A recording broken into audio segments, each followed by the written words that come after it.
and welcome to another episode of Adoption and Beyond. I'm Alyse, Social Service Program Manager at Adoptions from the Heart and co-host of this podcast. Hi, I'm Nicole. I'm the Director of Social Services at Adoptions from the Heart and the other co-host of this podcast. Today, we're excited to take you behind the scenes of our work. Yes, we're going to be talking about our own personal journeys into social work, how we ended up at Adoptions from the Heart, and what it's like to support our clients through the adoption process. And then we'll also dive into the rewards and challenges of this work and how it shaped our perspectives on family and relationships and why we're so passionate about the things we do. So grab your drink of choice and join us as we share a little more about ourselves and the work we do that means so much to us. Let's get started. It is now time for our What's Buzzin' segment. Myra, what do you have for us today? Thank you, Nicole, and hi, everyone. So today, instead of sharing an article, I wanted to take a moment to discuss some of the recent things happening in the United States. Policies and regulations shift with each administration, and we know that changes can affect areas like adoption, family rights, or related topics. So can you guys share a little bit about AFTH's approach to our inclusivity and how the agency continues to support all of the members of the adoption community? I can definitely certainly start with things I think for clients, professionals, social workers in general have been chaotic and scary. We've heard from a lot of families, and we want to make sure that everybody understands that our values at Adoptions from the Heart are not changing, and anything in our control, we will continue to support, and we do not discriminate based on religion, sex, sexual orientation, marital status in cases that aren't legally binding that way. And we introduced the intersectionality course for adoptive parents a couple years ago. And we found it really important to be able for everybody to understand different identities and that we are all very unique. And we support that. We want families who are going to be safe for a child. That's what matters to us when writing our home study, and that they respect the open adoption process and also respect birth families who come from different identities too. And so that was the purpose behind the intersectionality course, is to explore our own identities and understand that every other person is going to have a different one. But to go back to I think we've seen this in all areas of social work right now. Very appreciative of everything that social workers do, because it's a chaotic and scary time right now for many different organizations, and we're all trying to navigate it together. Yeah, I couldn't have said that better, Nicole. We're really just here to support our clients and support everyone's choices in family planning. So both for our birth parents and for our adoptive parents. And we just want to be open and communicative and make sure that our clients always know we're here to listen. If they have feedback, if they have concerns, we're always growing. We're always looking to make changes to ensure that we are inclusive and are always listening to our clients. And so, that's the main takeaway is we're here to support, and we hope that all of our clients feel comfortable going to us as social workers and giving feedback. I think family planning has definitely been scary for a lot of different families, and that's all members of the adoptive parents, birth parents. And we want to provide options. We want to continue to provide options, and we will continue to provide options as long as we can here at Adoptions from the Heart to adoptive parents and prospective adoptive parents, expectant parents, and birth parents. Well said.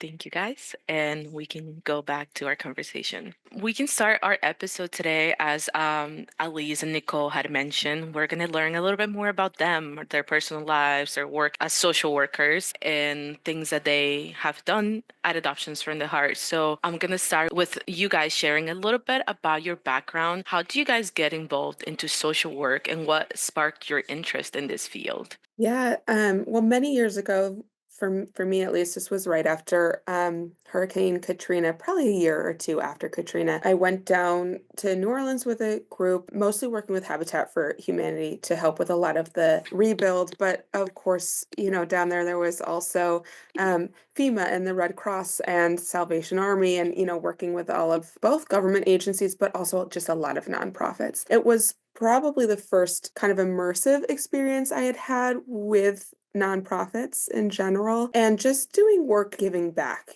Right at the time I was in my late teens, still in a selfish period of my life, and hadn't really done a ton of that service work and giving back to community and communities that I was not a member of, right? I did not live in Louisiana at the time. I've always lived in New England. But seeing the way that their community really came together while I was down there and doing some of that rebuilding for a few weeks, I just loved it. It just gave us a sense of purpose that I hadn't felt before. And so I went right into college for my social work degree, and from there have always worked specifically with women and children. That's been my whole line of work. Yeah, that's sort of how I kind of got into this field a little bit. Nicole, what about you?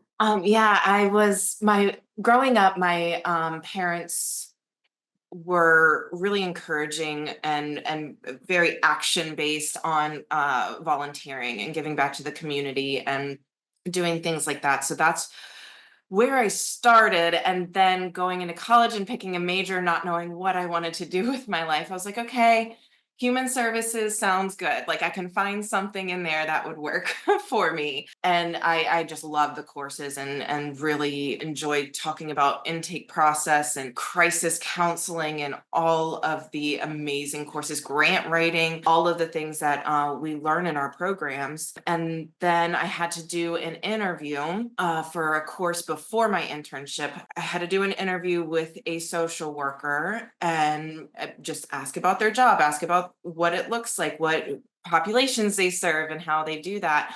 And I lucked into interviewing Alice Alvord, who worked at the Virginia office, went into her office, and I think very commonly with an adoptive parent lens on. And so I was just taking notes, and I will never forget. She just explained the courage that it takes for expectant and birth parents to make an adoption plan. And I had not thought of that lens before. And it just sparked something in me of like, it was so honoring of birth parents and expectant parents. And that's where it all started for me. So I applied to do my internship here many, many, many years ago, and I served different roles with our office throughout. We didn't have a counseling role available, so I started as an office manager for years, and then when there was a retirement, I started casework. That's awesome to hear, and to hear how different experiences brought you to adoptions from the heart and social work as a whole. As social workers, what are some of the most rewarding and challenging aspects of your work at adoptions from the heart? I mean, there's so many, right?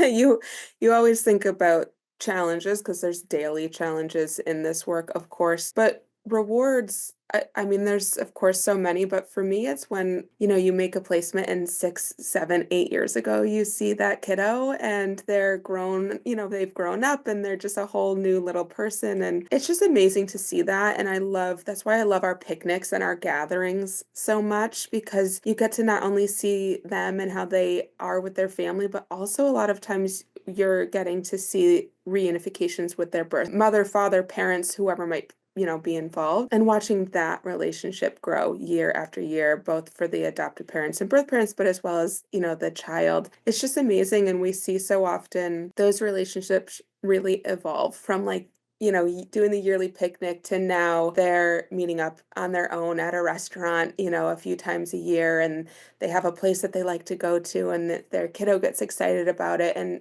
those are my favorite moments, just watching all of those relationships grow. I think on the flip side, one of the biggest challenges and hurdles for me, at least, and I think a lot of social workers, is when those relationships aren't able to grow. That's always sad to see. And when it's the birth parent's choice, that's understandable. And when it's not, those are the really difficult, moments to kind of get through.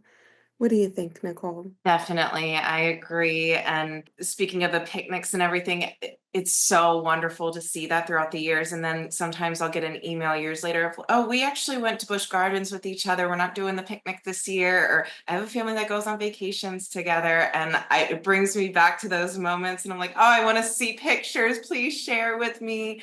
But that's the best part for sure. And seeing one year at a picnic, a little toddler, 3 or 4, who was being parented by his birth family, was going to see his adoptive sibling. And I was like, "Oh, what you got there?" He had a big old present. He was a little guy, and he was like, "A present for my brother." And I was just like, "Oh my gosh, it is so sweet." And it just is a moment that will stick with me forever. Challenges, definitely, when openness isn't what is doesn't end up the way that we hope it would, and there's so many different factors that go into that. I just always hope that it's not anything insecurity wise or anything like that. Like, kids are gonna know they're adopted, so may as well keep some openness around it, whether the birth parents want to or not. There's a wonderful article about openness levels. Even if you don't have a relationship, there is a way to do open adoption. People think that that means relationship all the time, but it doesn't have to.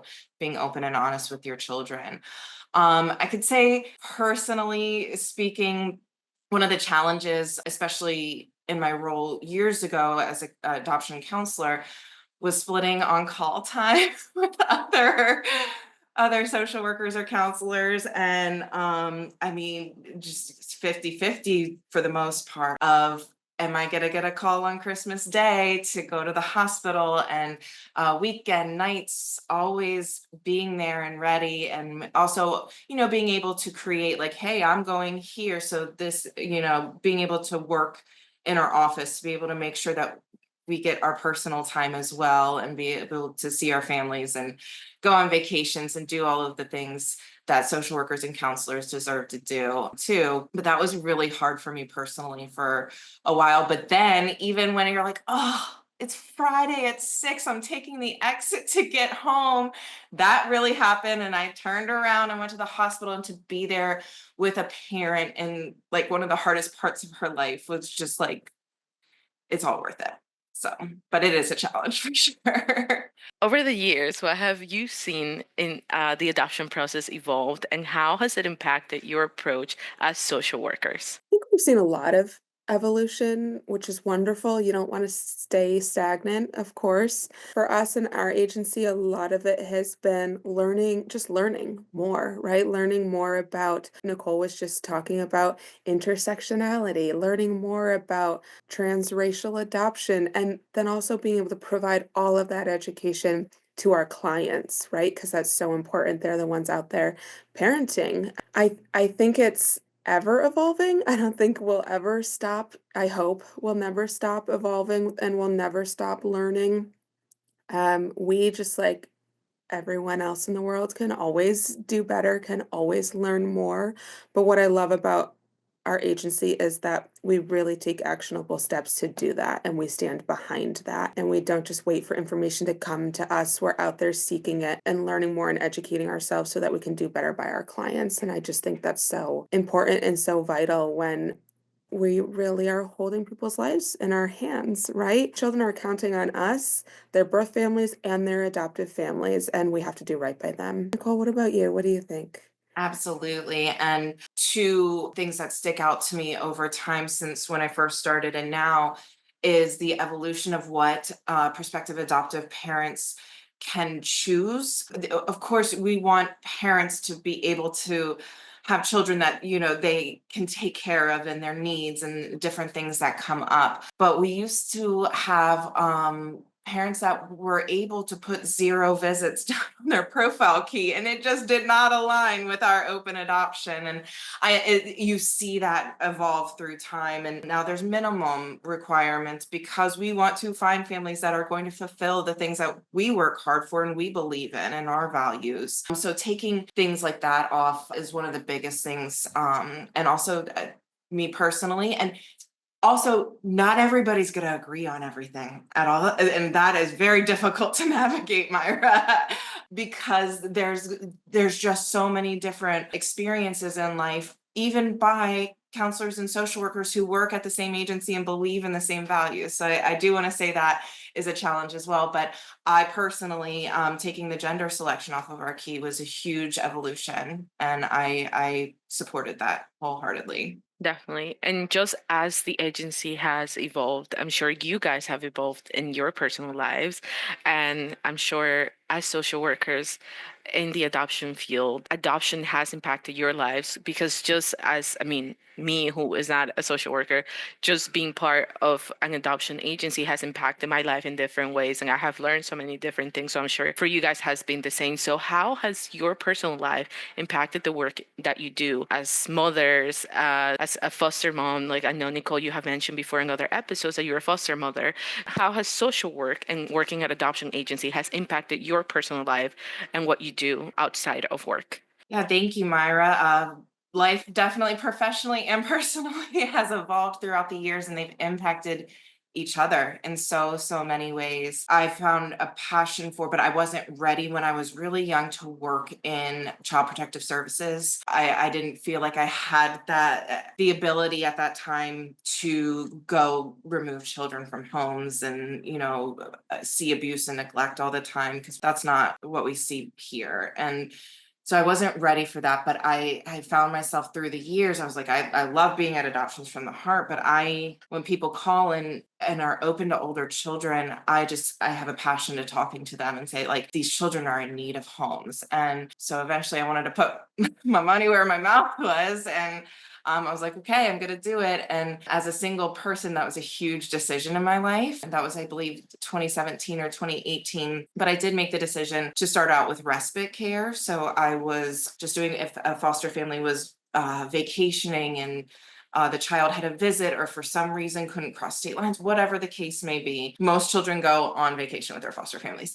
But if there's certain circumstances, then I would take them for the weekend. And it was fun and challenging and all of the things. And then I've had 2 long-term placements. And ultimately, I have a daughter through foster care who's at college now, and she's coming home this weekend for the weekend. And it was the most challenging thing I've ever done in my life. But one of the most wonderful things, being a parent in general, is so eye-opening, and it helped me relate to all of the families that we work with more. It helped me learn and see what everybody's going through. And there are certain things that you have to experience before you really know what it's like. So both of those experiences, obviously, like, best 2 things in my entire world are J and B. So it's impacted me tremendously.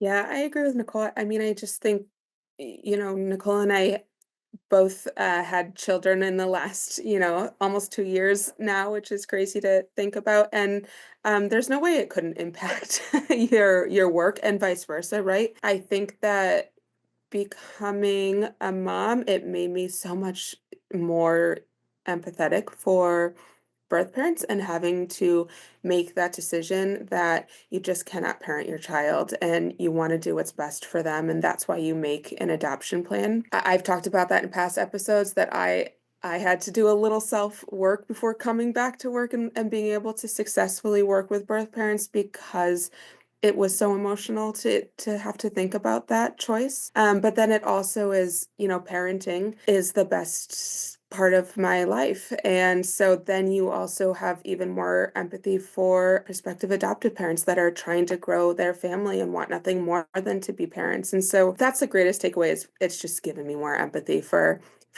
both sides, of course. In terms of how my professional life has helped shape my personal life, there are just a lot of things that we learn here as social workers that are so beneficial. One of them that Nicole and I have talked about before is learning a lot more about things like TBRI, which is just an attachment-based parenting style, really, right? And it's typically used for kiddos who experience some trauma or some loss in their life. My daughter, thank God, has not, but that doesn't mean that I don't implement a lot of those attachment-based parenting styles every day that I've learned from being a social worker and from having our training and from having our education and connect before you correct and all of just these great things that I do on a daily basis innately, but it's because of the things that I learned from work. And so, yeah, I think that they are intertwined. I think you can't be a social worker without having your personal life intertwined in some way at the same time because the work we do is so personal. And we're working with people every single day, and we know so much about their lives and the things that they're going through. They don't know as much about ours, of course, but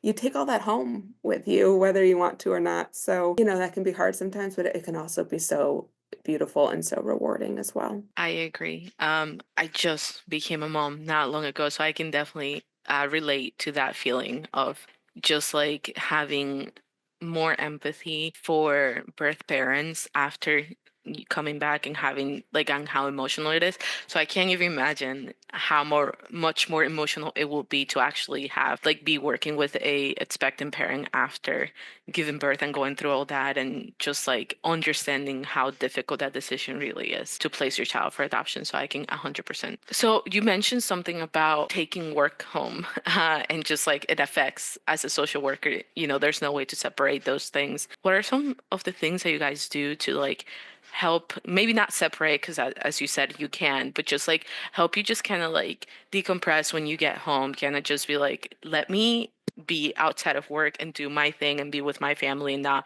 bring those things in? Are there things that you guys do that you think might be helpful for other people to just help them with like not bringing that work home with you? Yeah, well, I'll start by saying that boundaries are learned, right? Like we don't just automatically have them. I remember my first probably even 5 years in social work. I had a different job back then, but I would come home and just feel like I could cry because it was such challenging work every single day, what I was doing back then. And there just came a point where I had to say, I cannot be doing this or I'll burn out. Like I won't be able to do this line of work anymore. So boundaries are learned. You have to learn how to put them in place. Luckily, I was able to, and it's been many, many, many years since then. But you do still bring things home with you. That's inevitable. For me, now with my daughter, it's almost as if I don't even have a choice, right? Because she's so demanding. I don't have space in my head for anything other really than her and my husband and our dog because it's just so demanding. She needs something every second of every day, which I love. But before I became a mom, it was more intentional things, right? So it was for me getting outside because that's where I feel really centered and balanced. So it was every weekend I made sure my husband and I went out on a hike with our dog. We got outside. If I didn't get outside, if it was a rainy weekend, I felt it. Like I could just feel myself getting into a slump. So for me, it was getting outside and being with family. I had to see my parents and my brother, every week too, and surrounding myself with people that uplifted me. That was all super intentional. It's easier these days because I have distractions. I don't know if you feel the same way, Nicole. I do feel like it's a little easier to have have the other things. And social workers and counselors are so committed to their clients and it's so wonderful and it's necessary of the job, but it's also 100% necessary to nurture your personal life as well. I don't have notifications for email. If there is something after 9 to 5, I'm checking my email all day. If there's something after that is very urgent, like I have set up those expectations to just shoot me a text and I'll figure it out. I'll take the time when I can to figure it out, but just to not have a constant notification and a sense, a culture of urgency. I've seen a lot of things about that. A true emergency, we know what a true emergency is here at Adoptions from the Heart. That's driving, turning around, making a U-turn to the hospital. That's an emergency. So being able to really figure out what needs your attention right then and when we get to take that time to ourselves. And I want to shout out the people with the on-call phone because I had that. I would do that for several years. I wouldn't be able to make that commitment now, but I just remember having it at the movie theater and like you have to step out. So exactly like Alyse said, it's a learning process. In so many different areas of boundaries in my life, I overcorrect and then I come back. Like we got to find a balance here, and that takes navigation and time. Definitely. I can definitely relate with that as well. Separating work and home can be hard, but you definitely need those boundaries to make sure that you can do those things and take care of yourselves as well. So, can you guys share what are some of the most memorable moments that you guys have from working at AFTH? I feel like there's so many. It can be hard to pinpoint, especially because we've both been here for a good amount of time.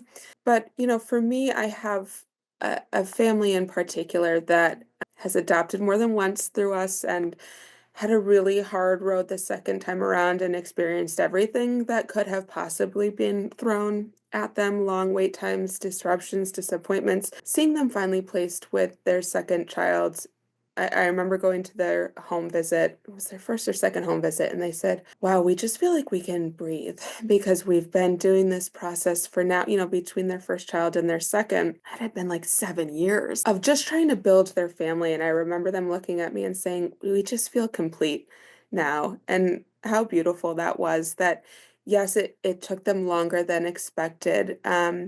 But they had their family that was going to be their forever family. And it just was so beautiful to see that completion for them, especially because of the real turmoil that they had been through just getting there. And I do remember them saying, "It was all worth it," and we'll tell anybody that. Anybody that will listen will say, "It was all worth it." And that I love because adoption is not always easy. To see a story like theirs at the end saying, "It was all worth it, and we would do it over again to have both of our babies." I just loved that so much. Nicole, can you think of anything in particular? I know there's a lot to choose from.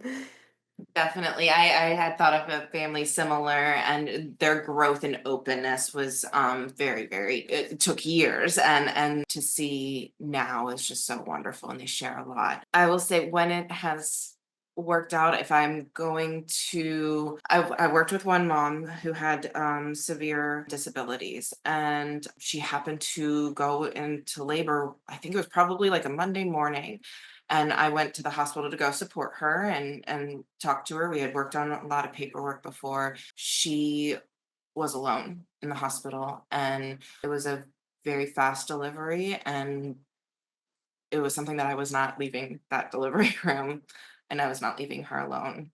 And wonderful, wonderful adoptive family adopted that child, and they treat her with the utmost respect. And they all go on vacations together, go to water parks together, and they have taken her and her family under their wing, and their child has thrived. And being a part of that story was very impactful. What do you guys think? I mean, I know you've both worked at different places before, so what do you think sets AFTH apart from other agencies? A lot of it is our value in openness and really wanting to foster that open relationship and not giving folks a choice about that, right? And exactly to Nicole's point earlier, that just means that we get families come to us that want that and believe in that wholeheartedly. And I love that. Because if you're looking for closed adoption, we're just not the agency for you, and that's okay. But stand on what we believe in, and I love that. And just the research alone shows that when you can have openness, it's beneficial for the child. And so that one policy change for me, and I know Nicole too, we both loved to see that. But this, regardless, agency has always believed in openness. Our founder, Maxine Chalker, built our agency on that, on being one of the first open adoption agencies on the East Coast. And so for me, that's one of the major things that stands out about our agency. Um, that and probably the education that we're providing specifically to, our adoptive families, but also just the education we provide our expectant and birth parents as well, and making sure that we always educate them on their choices because adoption is not the only choice and is often not the right choice for a lot of the folks that we work with. And that's okay. Like, we're here to support you and whatever's going to be best for you and your child. That's adoption. Great. We're here to help. And if it's not, great. We're here to set you up with resources that can help you then. That I love because the last thing I think any of us would ever want to do is push somebody into a lifelong decision that they would grow to regret if it wasn't right for them. So that transparency is so important, I believe. Nicole, what do you think? I agree with everything you said. And I think wraparound services completely set us apart. We're not here to have a case be done with it. It's lifelong that we have support groups for birth parents, for adoptees, for adoptive parents. That is I think, very unique and really good to offer to families, but also just our level of honoring our values and Heidi's stance that she put out. I agree with everything on it that sets us apart from other adoption agencies. Sometimes in the community, when people hear adoption agency, they think of religious and pro-life, and I understand that historically there is a lot of that, and I don't think I could work at any agency that didn't believe in all of the options that we do believe in at Adoptions from the Heart. And I appreciate every executive director, supervisor, social worker, counselor, office manager, administration, marketing, financial group. I appreciate everyone here at Adoptions from the Heart from 40 years ago to now, because they've really, everybody has a hand in that involvement and what sets Adoptions from the Heart apart. Yeah, I agree, Nicole. And just in us talking and going back and forth, the one other thing I just love about our agency is that we are ever evolving, right? And so, in the last few years, we have seen more of a need for non-newborn placements and older children. That's not something that historically we had seen often, and so we were not super well equipped for that. We saw the need, and so we started educating ourselves, and we created an entirely new education course, our non-newborn education course for any prospective adoptive parents interested in adopting a non-newborn, because that is very different than adopting a newborn child. And so just things like that, I just think are so important because our world changes constantly and daily, and we have to be able to keep up with the demands and needs and being able to continue to serve all of our communities in the best way possible. So, going back to just like your experience working with adoptive families, birth parents, and sometimes even adoptees when they're older, what are some lessons that you guys have learned from working with those three groups of people in the past years that you have been with AFDH? Yeah, I think there's a million lessons we've probably have learned from all of those groups. I think for me, my main takeaway is always that everyone has their own personal struggle, and we never know what that might be. And being able to understand that and have sympathy for that and realize that there are people outside of ourselves that are going through hard times and struggling, and remembering that we're not alone. Everyone out there is dealing with something. And so we have to, A, have compassion for each other, and B, remember that you're never alone. There's always somebody going through something, and that's why we created all of our support groups and hopefully have outlets and spaces for people to join to be able to have, a safe space to be able to talk to other people. But yeah, for me, the takeaway is just a little bit of kindness goes a long way, and if we all remember that everybody is struggling with something, I think that's a little bit easier to attain. What about you, Nicole? Very well said. I have learned a lot about different circumstances, meeting people where they are, and I hope that people meet me where I am, and what I put out, I hope to receive as well. And if I want something, if I want to be treated a certain way, I need to treat other people that way. And so that's been huge for me. And communication always. Let's meet and talk. let's and that goes for anything in life, personal, professional, but definitely with the adoption triad too. Like, that's what we're here for. We're here to navigate this with you. Great, thank you guys. So where do you guys see the field of adoption and social work headed in the next few years? And are there any changes you're hoping to see? Yeah, I mean, I think that our main hope, right, is that all adoption agencies across the board continue growing, continue evolving. And what I mean by growing is not getting more clients. What I mean by growing is growing your services and growing your education and growing your supports in the ways that you are there to help your adoptive and your birth parents, right? So the only thing we could ever hope for is that people have a better understanding for adoption and what it truly is and what it truly means. That's across the world, right? Because we've talked before about the way media still portrays adoption and that probably the general public doesn't have a great grasp on what adoption is and how it looks today versus how it looked 30, 40, 50 years ago, which is very different. So I would love to see adoption in a more positive light, I guess I could say, in the media because it has evolved and it is so different these days. But just for agencies and our agency included, I hope that we all just continue to grow our supportive services so we can continue to do our best work and serve our clients and our communities in the best way possible. Definitely, I agree. Education is so, so important. And I want families to know that they have lots of different options, even if they're not in the space for a newborn and they're open to older children. You can still work with a private agency for your home study and for education and preparation. And then there are websites that have older children that parental rights have been terminated and they're waiting for their forever family. And I hope people can see the value in that option as well. Thank you guys. And I mean, I know this question wasn't for me and I asked the question, but I would like to say that I would also hope to see more voices from like people that are part of the adoption triad. I know at AFTH we really like in our marketing team, that's our hope to be able to highlight those voices. So I would love to see more people speak about it because that way, hopefully the media will be able to see, hear real people who have gone through this, and this is what adoption really is like.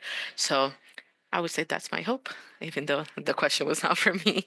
um, No, no, that's fantastic. And adoptees, as they grow up, their voices are the most important. They didn't make a lot of these choices and a lot of these options, and hearing what worked and what didn't, that is crucial, crucial. Definitely. So looking back at your careers as social workers, what would you say is the most proud moment or the most proud thing you have done as a social worker? So much. Those moments of pride keep you going because it can be very hard on the day in and day out. I have a birth parent support group here in Virginia that Katie and Cecilia also helped me out with, but that started 10 years ago, and seeing those girls grow together, and men too had dads come sometimes when we celebrate birth parents day. So that's been wonderful. And also just helping to evolve the courses now in my role now, looking at evaluation, feedback from clients, social workers, counselors, anyone, and being able to evolve those is that's that's what I really like. That's my creative piece at work now, and I really enjoy it.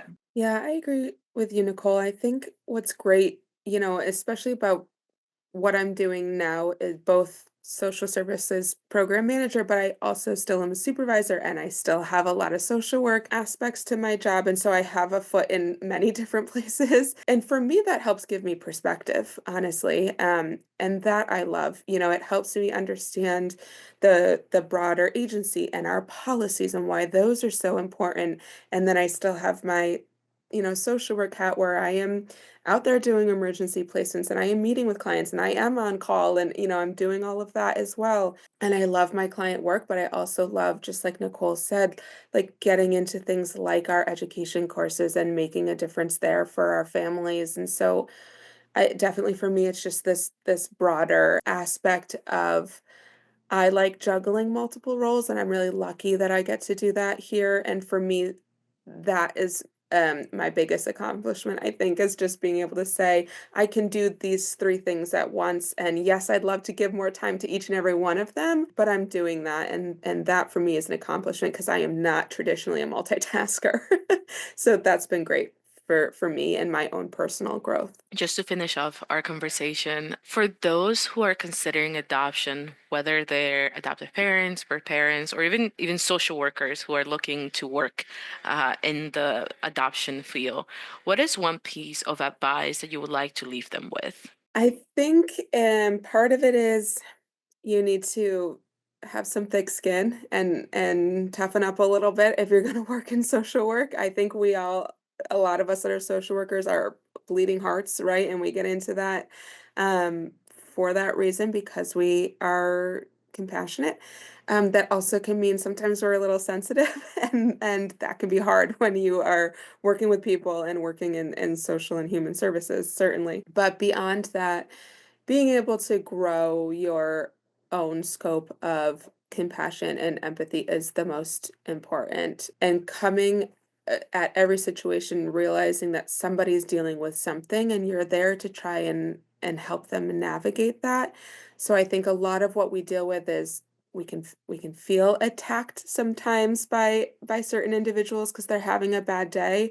It can be really hard to say, I'm just a sounding board. This isn't about me personally. It's still my job to be here and show up for you and help you, even though I may be feeling a certain type of way. I may be feeling like I'm attacked. Remembering that people are struggling and they're not coming at you, they're just having it's like what we talk about with our kids all the time, right? They're not giving us a hard time, they're having a hard time. That's the same thing for adults. It can be hard to remember sometimes, but I think if you keep that at the forefront of your mind, your perspective changes and it makes your work a little bit easier. Nicole, how about you? For sure. I think that's excellent advice and for everyone in the world, but particularly, like you said, working in this field. My advice would be to really start exploring your circumstances that you came from and understanding that every other person that you're going to come across in life has a different set of circumstances, different beliefs, different ideas. People are not going to agree on everything. That's communication, that's life, that's humanness. That's what we got to work together for. Well said. Well, thank you both so much for opening up and talking more about you guys. It has been nice to be on this side and, interviewing you instead of having you guys being the ones interviewing. So thank you so much for opening up and sharing more about your personal experiences as social workers and just as people. So thanks. So it is now time for our Ask Anything segment. So today, guys, I do not have a question from our audience, but I do want to remind everyone that if you guys have any questions that you would like Alyse and Nicole to answer, please leave them in our comments on our YouTube comments, or Spotify also has an option for you guys to leave comments as well. So today, I don't have questions for you guys, but I do want to hear from you guys. What are some of the questions that you guys I normally get from people, either from clients or just other people in general about adoption? What are some of those questions that you guys normally get? I would say one of the number one questions we get from folks just calling in who want to know more is, why is it so expensive and am I paying for a baby? So I want to clear that up now. You are never paying for a baby. This is not a transaction for a commodity, right? So you're paying for services. Anybody that's gone through adoption knows that there are huge legal hurdles that need to be met in the adoption process. That's where a lot of those fees come in. I'm not going to break down our fee schedule or explain why it's so expensive, but this is a a big question we get a lot. I think it's a myth for the general public, just again based on what they've seen from media, is that you're buying a baby, and that is absolutely not the case.